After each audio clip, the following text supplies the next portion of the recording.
Vous voyez ce monsieur? C'est le général François Lecointre, grand chancelier de la Légion d'honneur et ancien chef d'état-major des armées françaises. Écoutez-le.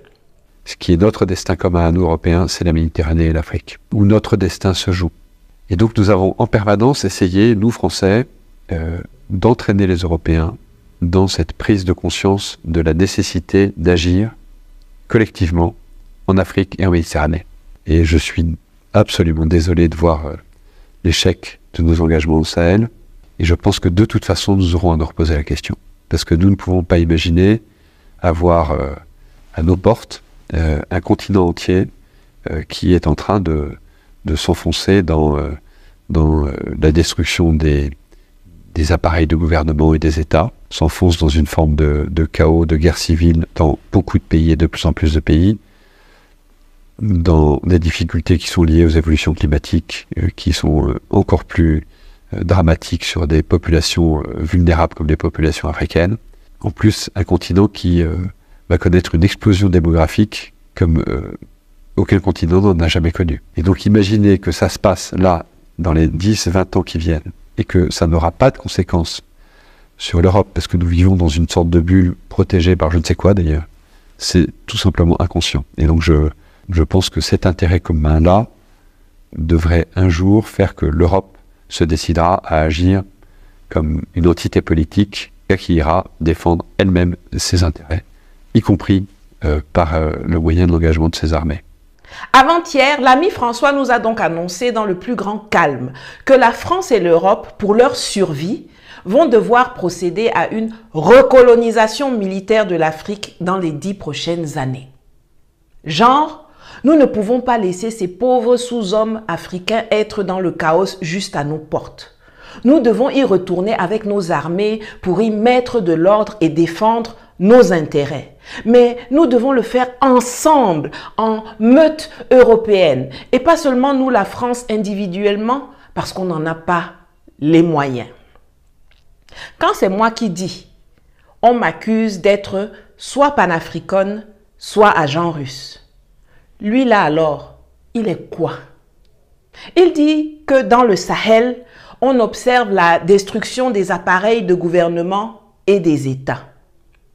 Pourtant, c'est dans son pays que durant les 2 dernières années, le gouvernement a utilisé plus de 23 fois l'article 49.3 qui permet au gouvernement d'adopter des lois sans débat en bypassant le Parlement.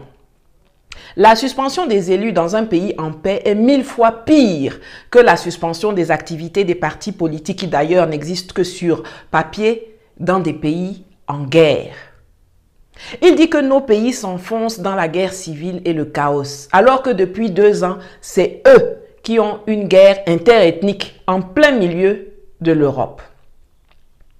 La déstabilisation du Sahel, c'est à cause d'eux, et de la désintégration de la Libye par la France, par l'Angleterre, par les États-Unis, par l'OTAN. Et j'en ai marre, je dois vous le dire sincèrement, que nos États de l'AES tardent encore à traduire ces gens en justice pour obtenir réparation pour les dommages causés.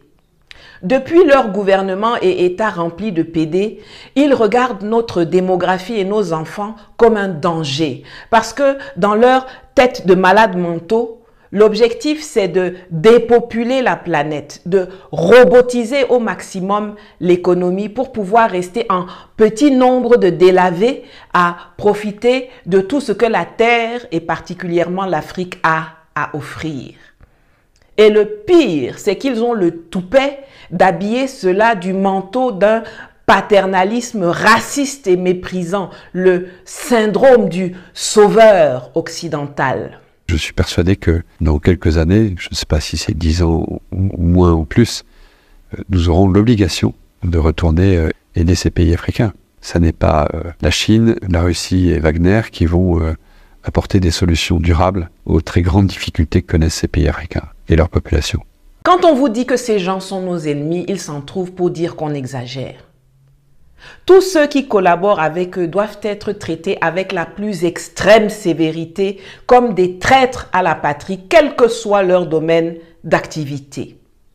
Il faut extirper chaque cellule de ce cancer qu'on appelle France, Europe et Occident.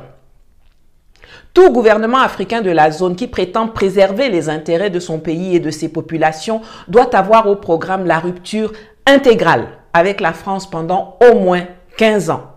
C'est une question de survie. CFA, entreprises françaises, écoles et centres culturels français, programmes scolaires français, ambassades françaises, armée occidentale, langue française, atabé, out, finito, dehors. Soit c'est nous qui survivront en les dégageant totalement de nos territoires, soit c'est eux qui gagneront en nous soumettant définitivement.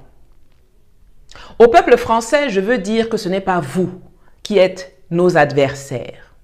Mais nous ne pouvons pas rester inactifs envers les politiques nuisibles et les actions impérialistes que vos gouvernants mènent à notre endroit en votre nom. Si vous les laissez agir comme ça sans réagir, alors nous, on va se débarrasser de vous tous. On va couper les ponts avec vous tous. Je vais terminer avec les mots du général dans la même interview. Citation: « On ne fait pas la guerre pour la démocratie, mais pour les intérêts de la France. » Fin de citation. Leurs militaires planifient la guerre contre nous, mais ils veulent que nos militaires quittent à la tête de nos États. Au moins, c'est clair pour tout le monde. Vous ne direz pas qu'on ne vous a pas prévenu.